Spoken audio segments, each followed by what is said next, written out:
Hello and welcome to today's Ironpath Expert Series webinar. Today's session is entitled Mastering ZoomInfo for MSPs. My name is Ted Hulsey. I'm the CEO and founder of Ironpath and your host for today's event. Two quick housekeeping items. This session is being recorded and will be circulated to all registrants. And please ask questions as we go along. We want you to be part of today's conversation. Ironpath is pleased to host today's panel discussion. Ironpath helps MSP leaders achieve their dreams. We deliver sales and marketing services to MSPs and growth-oriented vendors. I'm personally excited about today's topic. ZoomInfo is a tool I use every day in my business. It is the largest MarTech investment I've made thus far. And we have some great experts joining us today to share how they use ZoomInfo for B2B marketing and sales success. Now let me introduce our panelists. First up is Anthony DeGraw. Anthony is Vice President of Sales and Marketing at Domain Technology Partners, a high-growth MSP headquartered in the U.S. Northeast. Anthony also produces Discussions by Domain, a podcast dedicated to helping business leaders in the Northeast connect with local experts and thought leaders. Welcome, Anthony. Thank you, Ted, for having me. Okay, and next up is Nicholas Morganti. Nick is an award-winning marketer with over 15 years of experience. Nick leads marketing operations for Avic Networks, overseeing a complex data-driven marketing stack. With specializations in Marketo, Salesforce, and Google Analytics, Nick has been driven by a passion to connect the systems between marketing, sales, and product. Nick, welcome to the webinar. Thanks for having me. Okay, let's have a look at the agenda. So today, the meat of our conversation is going to be around a discussion with our experts. So Anthony and Nick are going to share their insights on how they're using ZoomInfo in their business. But I think it's worthwhile just when we start things out to just give just a quick overview, just a couple minutes of what ZoomInfo is. And literally the next three slides I'm going to share with you, I just took from the ZoomInfo investor deck. You know, so a couple disclaimers here. None of us on this call get paid to endorse ZoomInfo. It's not a business. I'm in the business of doing reselling ZoomInfo or anything like that. We just have passion for helping MSPs. And this is one tool that I think is often overlooked and a really good, wise investment for MSPs to consider. So that's kind of a disclaimer. What I'm sharing with you in terms of explaining what ZoomInfo is, this is literally their slide. So, but I'll just walk through these real quick so make sure we have a level set and an understanding. So ZoomInfo, what is it? Well, it's a software as a service tool. So it's basically they call it a go-to-market intelligence system. That's kind of interesting. I mean, I guess one big thing I would think we want to share today is ZoomInfo is not an opportunity to go into a database, export a bunch of data, drop it in your email marketing platform and spamming people. It's definitely not that, okay? Because that, I'll tell you, will not work. That's an unwise investment in ZoomInfo. It's an unwise use of your marketing, email marketing platform. So the idea of it being an intelligence platform is quite valid because I think one of the things that ZoomInfo does give businesses of all sizes is it gives you intelligence in terms of who you're going after. But at a basic level, you subscribe to it, it allows you to log in, and it allows you to explore and build lists and find business data about the companies and contacts you're targeting. So to that degree, this slide's spot on. It's an intelligence platform, and it can be used by both marketing and sales. And we're going to get into some really core use cases. Now, why do I love ZoomInfo? I'll just share that, first of all, I've tried every platform under the sun in my career. And paid dearly to be unimpressed by some of these other platforms. And with ZoomInfo, I just find time and time again, the data is the most accurate data that I can find. And you can make real use of the data and make a real difference in your marketing because the data is so high quality. And so what they show here on this slide is how do they go about getting the data? Well, they have what they call a contributory network, so that literally it's almost kind of like a wisdom of crowds thing where a lot of the core data has been supplied by their subscribers and people who have participated in the platform. There's lots of unstructured data out in the world today, and it takes a lot of science and big data engineering to bring all that data into a platform and align it integrate it and make it useful. And that's really where they excel. And then they throw bodies at it. So 300 human researchers actually go through and do some of the nitty-gritty alignment work on this data and cleanup. And I think anybody who's done this and been in this business long enough understands that, man, the world is complex. And when you're dealing with business data, all sorts of weird stuff happens. There's mergers and acquisitions, there's spin outs, there's executives coming and going nonstop, there's employees coming and going nonstop. It's really a messy world. And our job as marketers and sales leaders is to not make excuses about the messiness of the world, but just to deliver results. And so a tool like this can really help you do that. And then if you kind of just look at it from like a platform perspective, I mean, what are we all struggling with today as MSPs, marketing or sales leaders or business owners? The problem is you look in ConnectWise, you look in your marketing systems, the data is a mess. I mean, I don't have a single client where I wouldn't say before we really started honing in on this, that the data was super clean and healthy. Like the data will be a mess if you're not intentionally working on making that data cleaner every day. So this is the challenge: is your marketers are dealing with messy data, your salespeople are dealing with messy data. If you're dealing with messy data, you don't have the phone numbers you need, you don't have the contacts you need, you don't have the intelligence about what market you're going after to really move the business ahead. And so ZoomInfo, how do you use it? You try to solve all these problems. You try to solve the data messiness problem. You try to hone who you're looking for. You try to use it to provide intelligence, to really narrow your focus so you can have focus for your people. And that's really where it comes in. And with that, I want to kind of hop out of SlideShare mode and just take us into, just, a dialogue with our speakers now. So Anthony, why don't you tell us a little bit about yourself, your role at Domain, and tell us a little bit about Domain to kick things off. Yeah, absolutely. And Ted, thanks for the overview of ZoomInfo. Real quick note before I forget it. As you're explaining all of that, I said, like, the worst thing that we could do as business leaders here in our MSPs is bring on sales or marketing resources.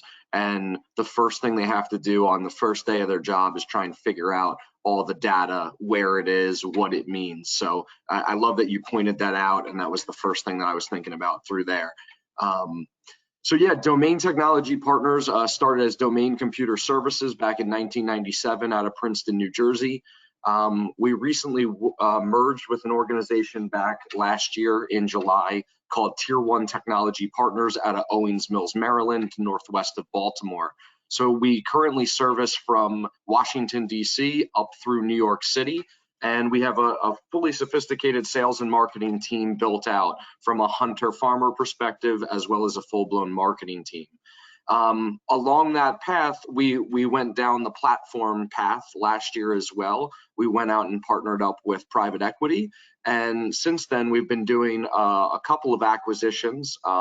They haven't been released publicly yet, but they will be coming. So now we will cover everywhere from Atlanta, Austin, as well as the Minneapolis area as well. I'm leading up the charge on trying to bring all these organizations together, bring all their CRM systems together, their data together, their teams together, and it's been a really fun ride ever since. I would say we primarily focus on managed services, so a complete managed service offering, high quality product at a really good price. And we utilize ZoomInfo. Obviously, that's the topic of today, and we'll get into how we do that. Right. So great introduction to Domain Technology Partners. So talk to us about ZoomInfo and sales folks. I mean, maybe it might be helpful a little bit to talk about your approach with sales, and then where does ZoomInfo really fit into that? Absolutely. So for our focus on sales is we are a 100% hunter model. We do not have hybrid. And what I mean by that, maybe I'll just clarify those terms real quick. So in our hunter model, that means the sales, outside sales exec, whatever title you want to give them, they go out, they hunt for new logos to bring them onto our managed service platform. And then once they bring that on, there's a really nice transition or kickoff meeting to who then leads the account, which is the VCIO and an account manager. That account manager is what you would call a farmer. They're looking to work with those clients and the VCIO to continue to expand into that account. So that's our hunter model. And the way sales uses ZoomInfo is kind of back to my first point. When we're bringing on these people, anywhere from, let's say, $50,000 to $100,000, they're pretty well paid people. The first thing I don't want them doing is coming in and saying, hey, just go out and find businesses, go look in the newspaper, go look on Google. That would be a huge waste of time, in my opinion. So what we do, even before we hire them, we go in, and marketing owns this process. We go into the territory we're going to assign them to.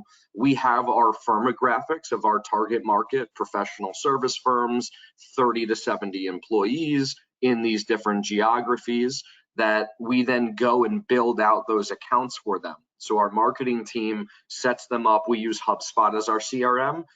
We set up those target accounts for those reps, and then we, based on ZoomInfo's data, we'll usually get them about 3 to 5 contacts at those companies, everywhere from the CEO to the CFO to the chief operating officer.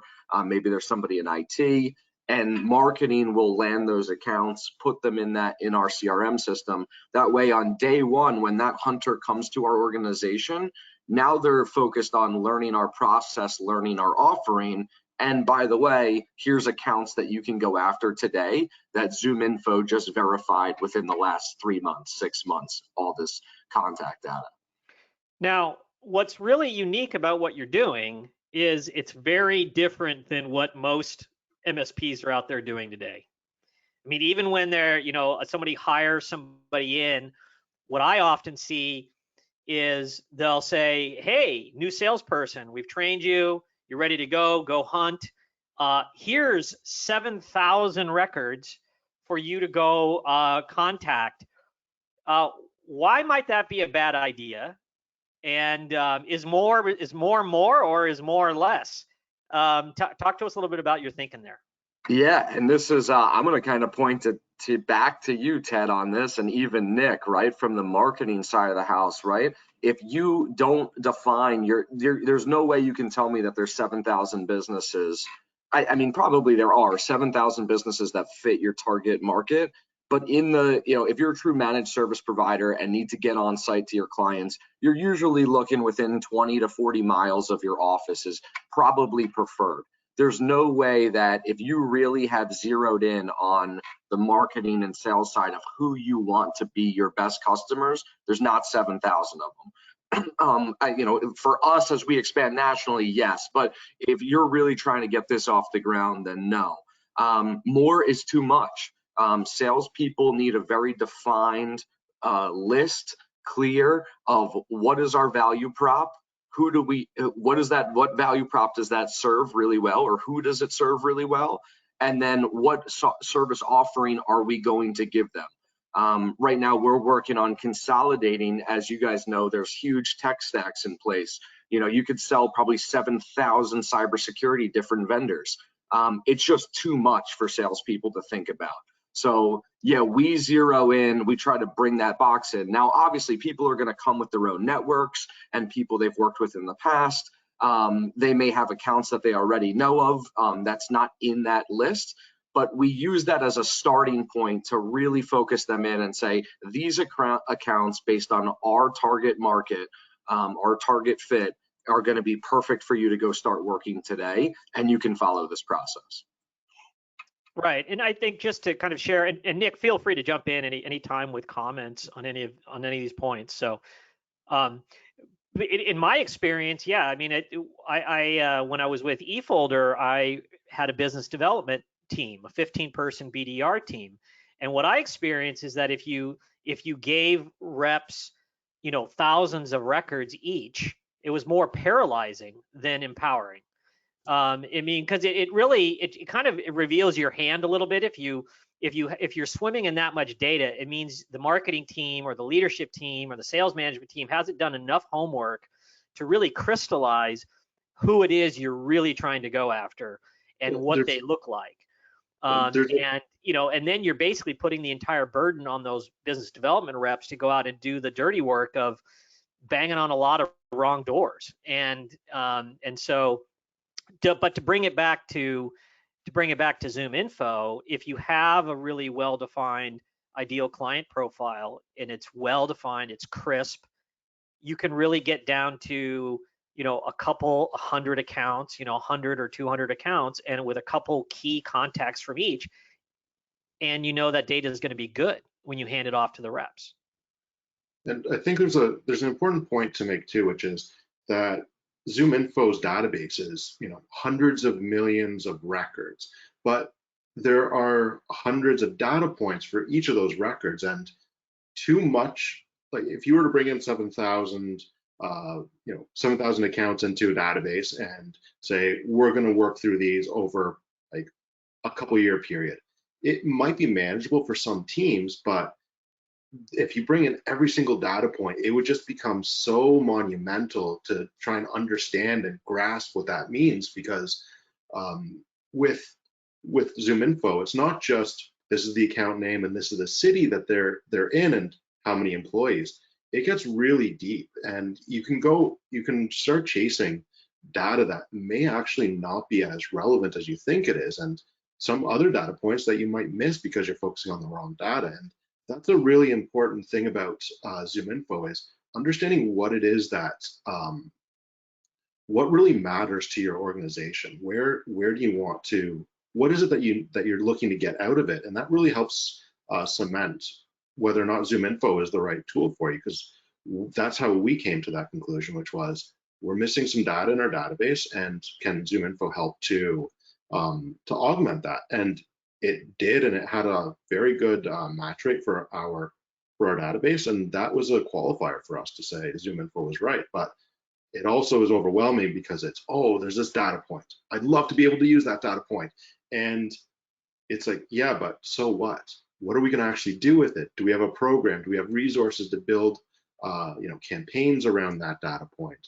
Is there enough companies with a similar data point? So it's ZoomInfo is great, and it can become overwhelming if you don't go in with a really focused perspective. Right, and I think the other important thing is that why do we put salespeople on the hunt? It's because there will be data in even in a world-class database or a business data service like ZoomInfo that's not going to be in there. And so, Anthony, why don't you talk a little bit about what is the qualification and outbound process? What's your team trying to find out from those targeted accounts? If they're given 100 accounts and they have 2 good contacts from each, when they have a live connect, what are they trying to find out from those accounts to move the managed services sale ahead? Yeah, great point. So as Nick mentioned, like it's not just like a business email address, right? There's a ton of info within ZoomInfo on these accounts. Did they just get funding? Is there something going on in the news about them? Who reports to who? And kind of they try and build out this hierarchy of the organization. So the reps have to then go in. Once they're assigned those accounts, it's actually now like go in and build out this company, like know this company better than they know themselves, hopefully, truly understand who the players are, who do they service, who are their customers, and how can technology help that. We go outbound on it, obviously, right? We go outbound through a couple of different channels. One would be cold email, one-to-one email from me to Ted or me to Nick. That would be one way. It's not spamming. They don't get put into our email system, our HubSpot system, and just get spammed by marketing right away. That is not the case.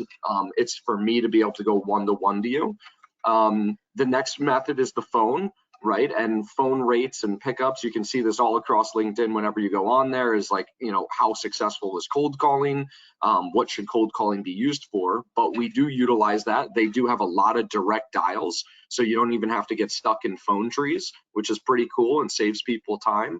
And the next thing, and I haven't personally used this yet, but they have a lot of times they have cell phone numbers of individuals. So they'll have Anthony's cell phone number or Ted's cell phone number. We haven't tested that yet or gone there yet, because I always try to think about it from the customer's perspective. Would I like to get this phone call, or would I like to get this email if it was coming to me?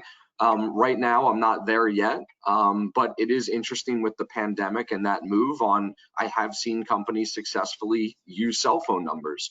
And then the final way is LinkedIn. We go one-to-one to LinkedIn and also back up what we're seeing in ZoomInfo with what we're seeing on LinkedIn and go outbound in that channel as well.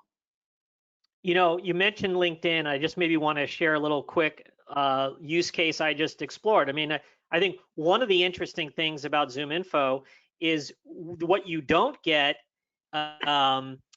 You know, the interesting thing is LinkedIn is probably the most accurate database of information about people in the business world. Why? Because we all go in and self-curate. It's at least accurate to what we want to say is the truth. Who knows if that's accurate? But in any event, the point is it's a social media platform first and foremost, and it's curated by the users, and it's a user-first platform. The challenge with LinkedIn, though, at one level is, yeah, you're able to do like really interesting filtering and searches there if you have some of the premium LinkedIn products as a subscriber, like LinkedIn Sales Navigator or LinkedIn Recruiter. But you don't have phone numbers and email addresses. So like literally one thing I was doing with a client earlier in the week is we are looking for people who are members of the the VMware user group in New York City, the VMUG. If you go into ZoomInfo and type in VMUG, you're not going to find anything. But if you use LinkedIn to try to find people who are in the VMUG, you can build a really tight list of just like, we're talking, a couple, 100, 150 people in New York City. Then you can toggle between LinkedIn Recruiter and over to ZoomInfo, and then build this really interesting outbounding list where there are people who are in the VMware user group as an example. So toggling back and forth between these systems is another kind of like life hack, if you will, of the whole process. Yeah, absolutely. We like some people have asked me like, hey, can we just do LinkedIn to build our lists and opportunities? And it is very powerful, as you mentioned. The problem I still run into it is not everybody's there. A lot of these smaller businesses, they're in the day-to-day running their business, say law firms, for example. A lot of times they'll have a profile, but they may not be utilizing it. They may not be checking it as much as like a sales rep would or a recruiter would. So we still find that, and that's where ZoomInfo really assists, right? They have all those businesses, all those different sizes, and their contact information. Yeah, I just want to remind everybody that we're taking questions from the Q&A log, and I just saw a good one come in, so from Armand. So could you, and I'll just throw this out to the team. Could you expand more on prospecting through LinkedIn? In our experience, has become a bit of a cesspool of sales inquiries, and BDR efforts seem wasted in LinkedIn. So maybe comment on that. I wanted to quickly address the question. Yeah, absolutely. So I get them all the time. I'm sure everybody on this call gets them. Is you connect, somebody asks to connect with me, they connect with me, and then they spam me, basically email spam, but in my LinkedIn folder.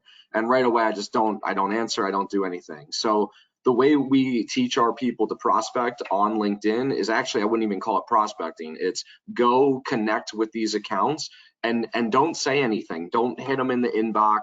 Don't fill them up with different stuff. So, people aren't buying managed services every 30 days. It takes on average once every 3 years, you're considering changing your managed service provider.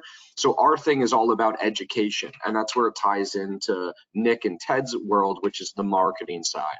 So for me, it's always, if we can connect with you on LinkedIn, and then my sales team can share our articles, they can take something and put their thoughts behind something as well. They can share one of our videos on managed services or a webinar that we've done. And then it's this constant, if they check their feed, now I have Jeremy on my team, let's say. Jeremy's feed is now showing up consistently in their target accounts profile feed. And now it's like, oh, Jeremy's always educating. He's always sharing good content. Oh, I liked his thoughts on that. I never thought about cybersecurity in that way. Oh, I saw that they just did this nonprofit event. So it starts to build like this character for that individual about Jeremy, and kind of going completely away from what we all are experiencing, which is that spamming aspect. And I think the big thing that really underpins what Anthony just said there is, LinkedIn is a bit of it's a network, it's a community. It's not it's not somewhere, it's not a trade show. You're not there to be, to consume a product necessarily. You're there to, learn about what's going on, keep up to date with your connections, and gain some sort of insights. And the biggest thing from my experience, at least, and I'm sure that everyone has experienced this once or 1,000 times already, is when people reach out, and I'm the wrong person to reach out to. I'm not the person who's looking to hire the CFO at a company. I'm not that person. I don't have that kind of power. In my case, I'm there to really consume insights, to learn from my peers, to see what's exciting and what's happening in my universe and beyond, like through connections. But I'm not looking to recruit CFOs or to find a new CFO, because ours is great and that's not my function. I'm in marketing operations. So it's really being targeted and focused. Right. And just, I think that the other point about just being useful, educate first, be useful to the community. People are there to learn. I mean, business people who are engaged have an insatiable appetite for information on how to get better. Whatever your problem is, you're never sated in terms of content you need to up your game, right? So you want your reps to kind of understand the community that they're working with, and to be useful and to provide interesting content and information and valuable content to the conversation, to raise their own visibility, to raise the brand's visibility, to raise their personal brand's visibility. And Anthony, you guys talk about a concept a lot when you're sharing with other MSPs of centers of influence. Can you just maybe double click on that and say how that might link in with the LinkedIn conversation? Absolutely. So, and before we transfer over to center of influences, right, I would have all MSPs, all salespeople, all marketers always start with, how would I perceive this? Right? It blows me away that you'll even have MSP leaders, and Ted and I have conversations, outside of this webinar, right? Because we're playing in the same space. They will want or do things that they would never take. They would never buy that way, right? But then they want their teams to go execute on those same strategies that they wouldn't personally buy from. So my thing is, always think about yourself, how you would buy, and what strategies are you buying from. All three of us on this conversation, even Nick, in your world, you're probably consuming MarTech news, MarTech vendors, right? And you're the ones that are educating you. You're not buying a new MarTech product every 30 days. But you're always thinking about what else is out there. And the vendors that do the best at educating you about just your industry and your profession, eventually you're going to buy from them, probably, whether it's where you're at now or if you move on in the future. So I would just say, always look in the mirror, sales, marketing, MSP leaders, and say, is this the strategy that I would buy from? How are people going to perceive this? So yeah, to switch over to centers of influences. So we all know that in our businesses, referrals, B2B referrals is the number way most B2B companies, B2B service companies get new business. That's how it is. If you have a great product offering, a great service, you do really well for your clients. When they're out and about and somebody else has a problem, they say, oh, my MSP is really good. Why don't you talk to them? That's phenomenal. How do you scale that up outside of people that aren't your customers on the MSP side of the house? And for us, we call it centers of influences. Very simply, it's like, who else in the world does or offers something kind of complementary to what you do? So my number one center of influence is a larger law firm that we don't do their managed services. They have their own IT department.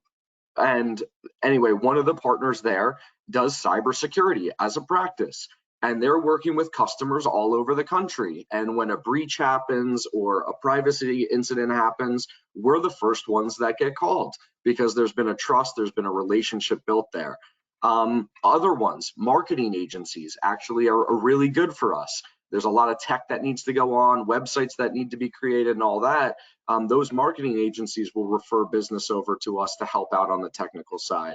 So there's a whole slew of different ones out there. but that's how we initially think about centers of influences, and they are generating kind of referrals or warm introductions for us. Okay, and now let's change gears and talk about how Domain uses ZoomInfo to power the marketing side of the house. Yeah, I think this is really cool, and I know I'm excited to hear Nick's thoughts on this too. So we also take all that data, and I think Nick mentioned on our pre-call, it's usually whether it's Facebook or it's LinkedIn or even Google, you have to usually have a minimum of 1,000 contacts and their data. So what we do on our side is we take our target market audience for New York, New Jersey, our target market audience for Baltimore, for Austin, for Atlanta, and we take that data out, we create these lists, and then we take those lists and we put them into those advertising platforms, Facebook, LinkedIn primarily, and Google as well. And when we do that, then we're feeding that platform the data of who we really want to target in terms of our advertising. And then they are also then able to do what they call a lookalike audience. So they can analyze all those people, all the contacts, and then they can create another audience for us based off of that. And then, so that's how we use it on the advertising side. But once again, our strategy on advertising isn't always to sell, it's to educate. So we then take our content, our subject matter experts, our webinars, and we repurpose that in front of them for that platform. Right, and I think this is where this is an area that I think we have a lot of work to do to educate the MSP market on, because look, if you have a great email list, yes, it's going to be your #1 marketing tool, but it is overused. And I think the reality is your email list is only going to be as strong as it is considered opted in. I mean, if you have permission to market to those folks, they are going to be responsive to your educational marketing programming you're doing as a B2B marketer. But if you just jam in a bunch of data where people haven't given you their permission to market to them, it's simply not going to work. The state of the art in spam detection today is just, it's tight as a drum. And back to Anthony's point about how do you want to be treated? People want to be, it's a permission-based world. But you can take data and you can target digital advertising on the social media platforms, and it requires some critical mass of data. And so this is a great use case for ZoomInfo to embellish larger lists that fit your target profile. It even allows you to stretch a little bit beyond, say you want to, how do we get in front of influencers? Like when you're selling to a law firm, there's the managing partner, there's the office administrator, there's the office manager. They have a couple, 5 or 6 different titles, and they're all going to have a say in the game a little bit. Who do you get in front of?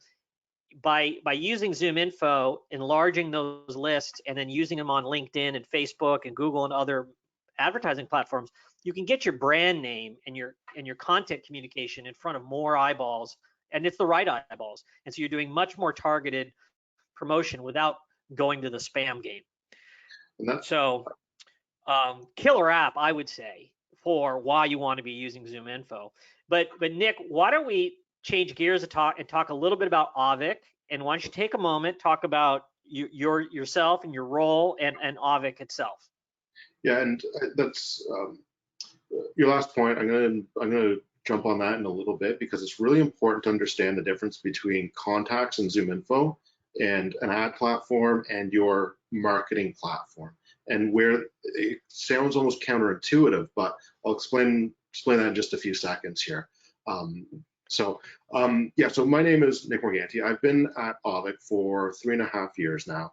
I started out as a marketing automation specialist, and now I'm the manager of marketing operations. So for those of you who don't know who Avik is, Avik was founded in 2011 with a really simple objective to help IT professionals gain better visibility into their networks and what's happening on their network. So a lot of people know Avik for our network mapping. So we visualize all the traffic and all of the devices on on a on a corporate network. And in some cases, we'll uncover things on the network that people don't even know exist on that network, or help them understand why users are having troubles with certain devices. So Auvik as a company has grown significantly since our founding, obviously.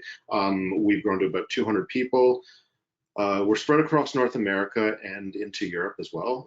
We've really worked closely with MSPs over the time that we've been in business, and have really grown with that market. So my role specifically is to really manage and own the marketing technology stack. So we have a marketing automation platform. We're using Marketo, and we're also using Salesforce to help with our sales efforts. So it's a Marketo to Salesforce stack.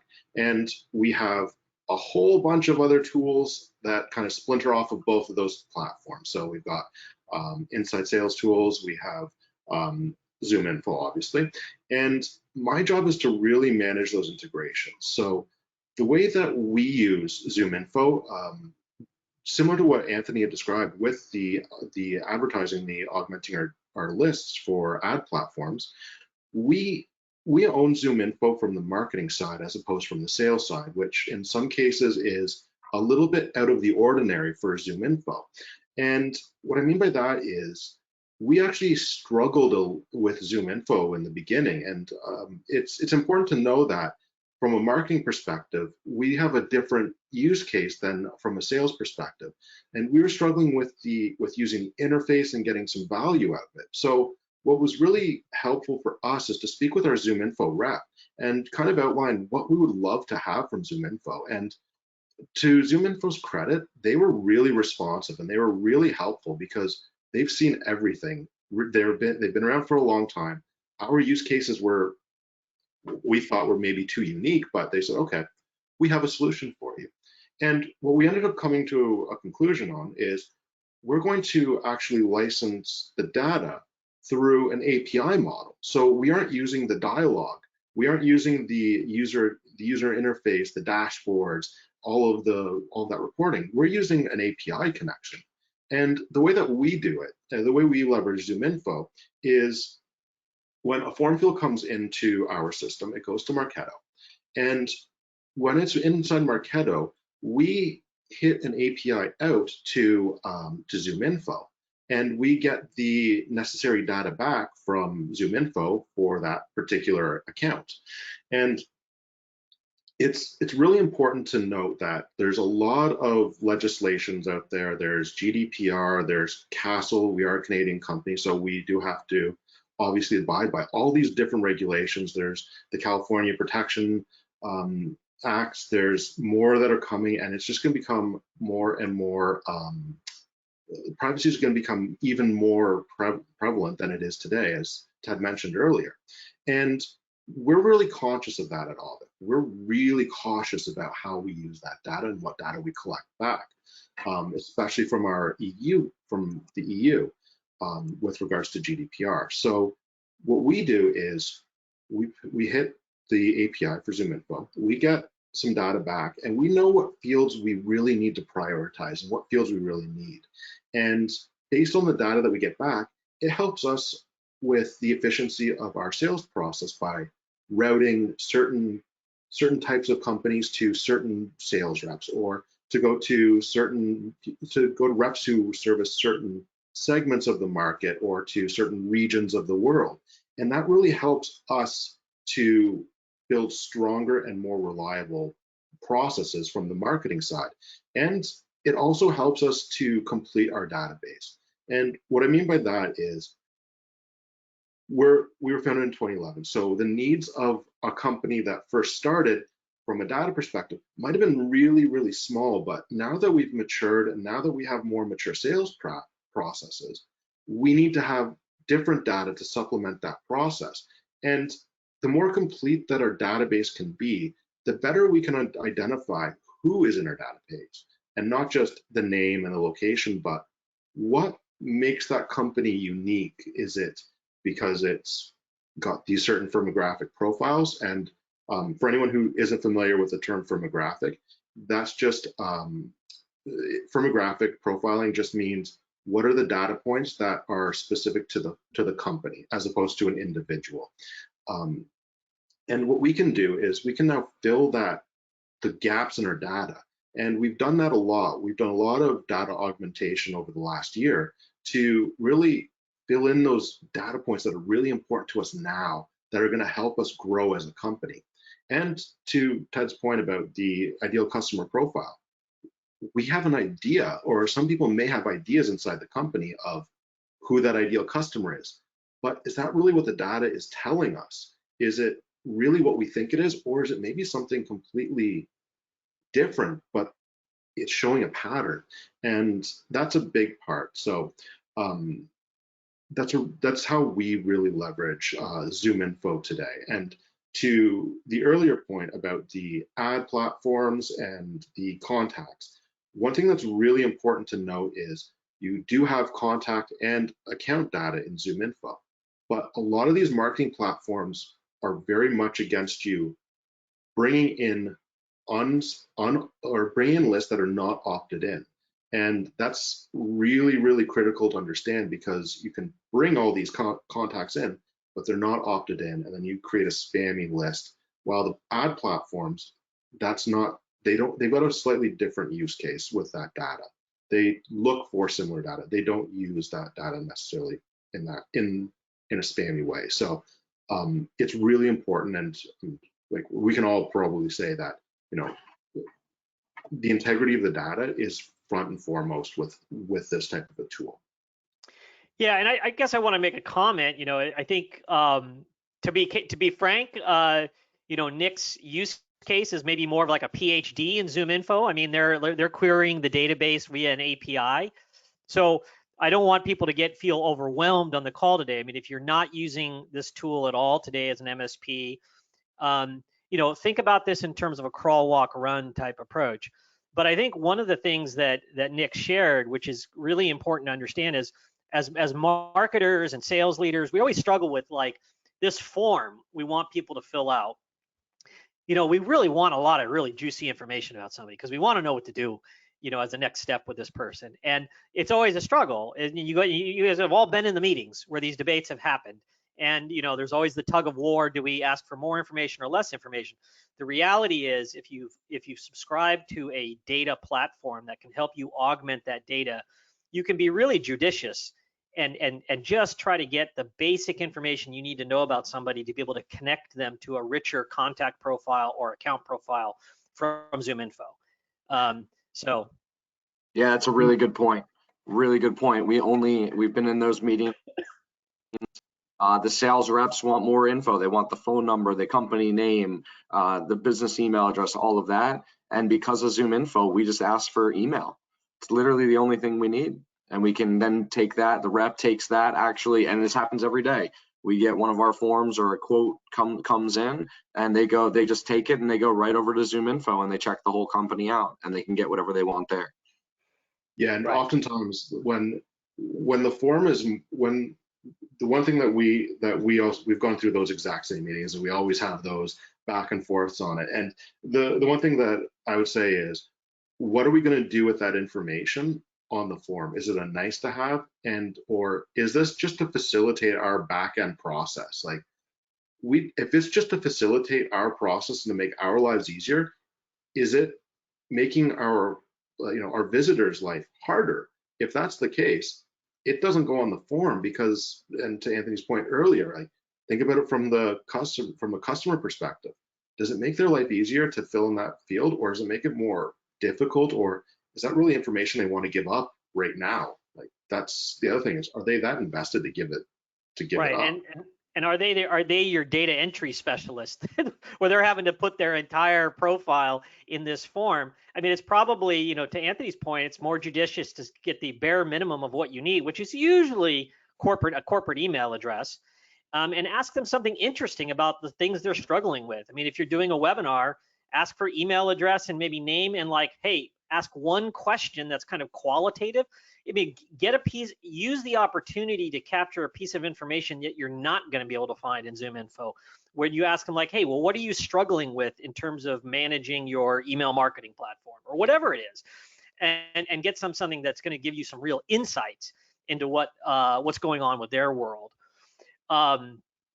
And then I think what we want to do at this point is I just wanted to do like a quick, quick little just proof of concept, or, maybe more just, just like a show and tell.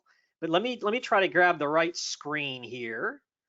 Okay, so one thing I think, so I should be showing the ideal client profile slide. Hopefully that's what you all can see. Yeah. Heads nod. Okay, so one of the things that I've noticed in working with clients is many MSPs do not have a documented ideal client profile. And I think a lot of people overthink this. The biggest challenge with ICP is getting internal alignment around where you're focused as a team. Doing the research is work, profiling your existing clients is work, doing the market sizing about like which verticals might be more attractive or not is work, but the hard work is getting internal alignment. So just keep that in mind. But so what you see here is like a very basic ideal client profile. So I'm an MSP. I'm just going to rattle this off, and then I'm going to toggle over to ZoomInfo to show you how, if you do the hard work of defining the ICP, the hard work is not going in and actually finding accounts and contacts in ZoomInfo. It's very easy if you've got a defined profile. So this one, I'm looking for small dental practices in Northern California. Our target is 5 to 50 employees.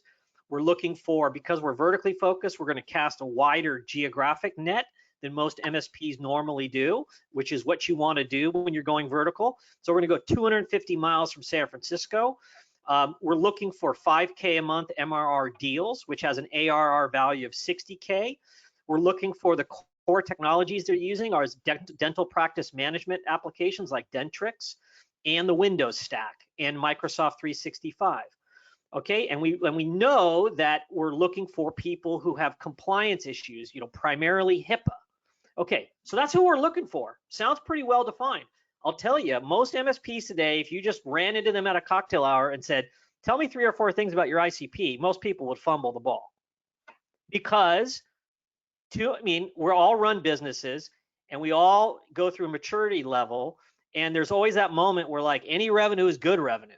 And in the first couple of years of any company's existence, that's always the case. And at some point, when you start hiring salespeople, you have marketing leaders, you're investing in ZoomInfo, you've invested in HubSpot or Marketo, you need to start getting much more focused. So let's just go over and look at how you would do this in ZoomInfo. So this is the one I want, I think, right here. So let me move the video over here. Okay, so I'm just going to go in. So I'm logged into ZoomInfo. You guys can see ZoomInfo on the screen, right? Okay. Yes, we can.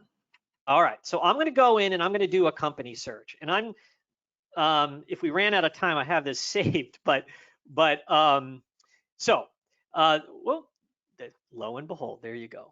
The demo gods are not in my favor at the moment. Okay, let's get back in here. Okay. So now I'm in. All right, so the first thing we're going to do is we're just going to look at industry. So I'm going to put in dental offices. Bang, pretty easy. Okay.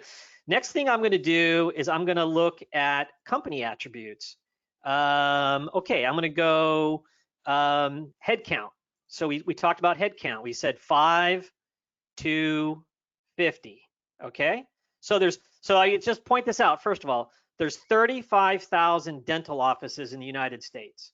Right, so we haven't applied any geographic filters to this. Now we're going to narrow down the company size. Okay, now there's actually, what this says is there's a lot of dental practices that are like 1 to 5 employees or 1 to 4 employees. That's the first thing that tells you. Because when you narrow it to 5 to 50, you're talking, these are more like the medium-sized dental offices, and there's 6,700 of them in the United States. Now, remember, we're looking for organizations that are in Northern California, within 250 miles of San Francisco. So then you pick US states. Then I'm going to put in zip code 94104. Okay, and then and this is a really killer app. So this is cool. Like there's basically one dental practice in the 94104 area code so that tells you something. But here I'm going to this is a killer app in my opinion, the geographic radius filter. So then I put in the 250 miles. So here we have our filter, 5 to 50 employees, dental offices within 250 miles of the 94104 area code with a content accuracy score of 85 to 99. And so what you see is you could toggle back and forth between companies and contacts. And this is kind of an interesting observation, I would say. This is often what you won't see. But what you see here is that there's 875 dental practices within 250 miles of San Francisco. So that's like great information, right? So you see how quickly we were able to get to some real insights onto the verticals we want to target and the information that's available. Now, one thing that's pretty odd about this is when you go over to contacts, you see that there's only 368 contacts in the database. So I have a theory on this, which is that below the leadership team at dental practices, there are dental hygienists. Like their main workforce is dental hygienists. And I'll tell you what, over the past 10 years, I've probably had 12 different dental hygienists at my dentist, and I go to the same practice. So there's tremendous turnover in the workforce. And so it's really hard. But the reality is MSPs, are you trying to reach the dental hygienist, or are you trying to reach the CEO or owner of the dental practice? So what you see is that there's actually a lot fewer contacts. There's only 368 contacts here in the results. But just ironically enough, this is actually my dentist right here, Dr. Hoke Mabadi. I can say his name correctly, so you know I'm telling you the truth. But here is his practice right here, and this is there's actually a pretty rich profile. And I actually just studying the org chart and the information, 27 contacts. They're a pretty big dental practice. They have 6 offices in the East Bay across the water from San Francisco. But anyway, real deal, real data, really accurate. But as you can see, is if you start with a crisp ICP, you see that you can get to a pretty crisp understanding of the data, and all of that data I just showed you can be exported into your own systems to use it how you see fit. So that was a really rapid fire demo, but I want to look at the Q&A log. So we have a couple minutes for questions, everybody. 7 minutes. Okay, well, hopefully, so I got a comment that the browser was really small and we couldn't see it. Sorry about that. But hopefully you're able to follow along on that. But so April asked a question, and this is being directed to Anthony. We too are on HubSpot and use ZoomInfo. Which level are you subscribing to, and do you have automation enabled with ZoomInfo? So maybe I just, is that HubSpot or ZoomInfo? I think I'm trying to clarify. Are we talking? Well, I can talk about either one. If I'm to guess, I think what level of ZoomInfo are you subscribed to? And are you leveraging the integration between HubSpot and ZoomInfo? Yeah, so I can't speak on exactly the level. I know we're on there. We're actually not on the one that Ted was showing. And Ted, I saw the whole screen, so it may have just been the one person on the demo. Ted's on the newest version of it. We are not. We're on what their legacy product. So they may not even be offering it to the marketplace anymore because I know they're getting everybody to what Ted is on right now. So we're on their legacy product. I think we have 3 to 5 licenses. Yeah, this is all new to me because we've been on it for a couple years now. So we can follow up with that and answer that anyway. And then yes, we have the ability to export directly via the API into HubSpot. So we can select off X amount of accounts or X amount of contacts. We hit export, we click on HubSpot, and then I go over to my HubSpot instance and I go to my contacts and they're sitting right there. In our instance, we're not using HubSpot where we've got Marketo Salesforce, but just for some context of some of the automation that does exist within within ZoomInfo that will likely be able to funnel and filter down into various CRMs. There is some built-in automation at the ZoomInfo platform level, such as send me an alert when companies, like a list of companies, have this action or this update to their profile, like they've just onboarded a new tool, or a new VP just joined the company. So they do have that integration, at least with Salesforce, to alert the account owner that, hey, this critical action happened, or intent. If someone is, or if there's companies that are surging on certain intent topics, it can send an alert. And for those who don't know intent topics, there are specified search terms or terms that companies can search for or action off of, whether it's on your site or a competitor site or various other sites, and it'll tell you when a company is really actively searching for those particular terms.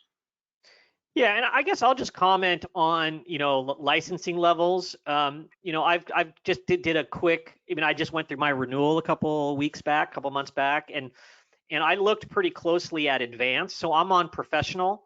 It's a little complicated. I'm on most ZoomInfo licenses are kind of sold by the seat.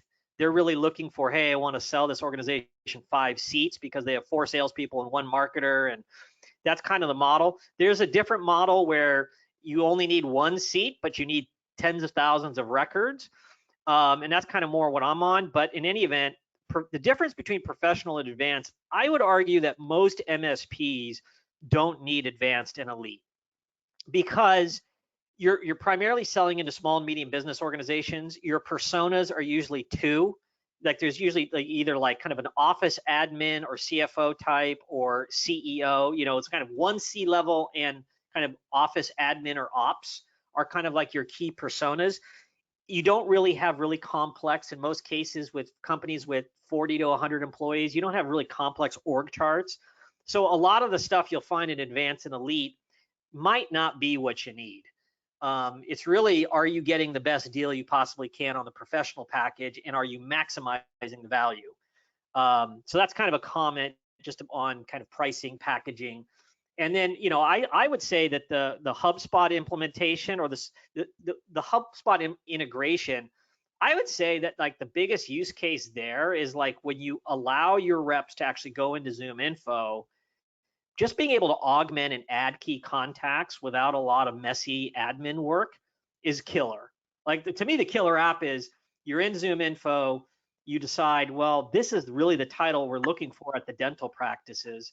And you go in there and you find these 50 people, and you just go through, and within a click of a button or 2, you can have that data just hop right over into your HubSpot. That to me is like the killer app. And it makes it so it's not like huge data. It's like, it's not messy, and it's a huge time saver. Yeah, quick practical application of this, right? We're doing mergers and acquisitions across the country, and part of that conversation is, do we grow a location from scratch with a sales rep and an engineer, or do we go acquire in that location?